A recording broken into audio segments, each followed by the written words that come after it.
SP Shri Sunil షోరన్ ఆదేశాల మేరకు Nandyal ASP ఎం జావలి సూచనలతో నంద్యాల ట్రాఫిక్ ఇన్స్పెక్టర్ మల్లికార్జున్ గుప్తా ఆధ్వర్యంలో నంద్యాల రామకృష్ణారెడ్డి డిగ్రీ కళాశాలలో రోడ్ సేఫ్టీ అవగాహన కార్యక్రమం నిర్వహించబడింది. ఈ కార్యక్రమంలో సుమారు 200 మంది విద్యార్థులు పాల్గొన్నారు. కార్యక్రమంలో హెల్మెట్ వినియోగం, మద్యం తాగి వాహనం నడపడం, మొబైల్ ఫోన్ ఉపయోగిస్తూ డ్రైవింగ్, వాహనాల్లో అతిగా లోడ్ చేయడం, ట్రిపుల్ రైడింగ్, వ్యతిరేక దిశల్లో డ్రైవింగ్ వంటి అంశాలపై విద్యార్థులకు అవగాహన కల్పించారు.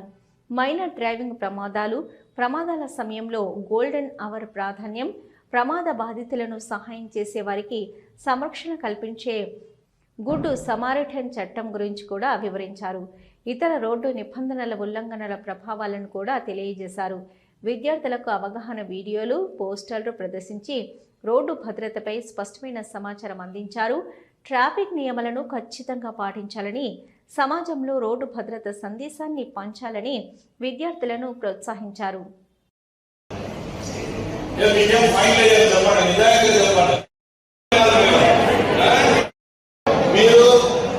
సెల్ ఫోన్ డ్రైవింగ్ అనేది చేయకూడదు. ఎందుకు చెప్పండి? సెల్ ఫోన్ డ్రైవింగ్ చేయకూడదు అనేది ఏం నష్టం దాని నుంచి చెప్పండి. మనకు తగ్గిపోతుంది, బండి మీద కంట్రోల్ అనేది ఉండదు. ఇప్పుడు మనము సెల్ ఫోన్ ఇట్లా పెట్టుకుంటాము, ఇట్లా పెట్టుకొని మాట్లాడుతుంటే ఇట్లా పెట్టుకొని పోతా ఉంటాం. ఇన్ఫర్మేషన్ మీద మనకు ధ్యాస ఉంటది. ఆ యొక్క మెసేజ్ మీద కానీ ఏదన్నా వాళ్ళు మాట్లాడే విషయం మీద ధ్యాస ఉంటుంది. రోడ్డు మీద ఎదురుగా వెహికల్ వస్తుందా లేదా అన్నది ఆ ఫోన్ మీద ఉన్నప్పుడు రోడ్డు మీద వచ్చిన దాన్ని మనం అబ్జర్వ్ చేయకపోతే ఖచ్చితంగా ప్రమాదం జరుగుతుంది. దానిలో అది మీ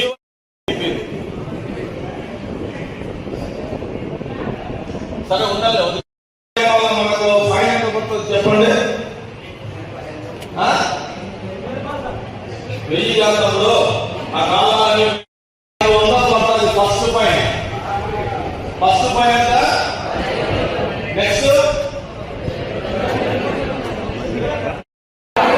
మళ్ళీ రాగానే చెప్పి ఎందుకు చేస్తున్నారు?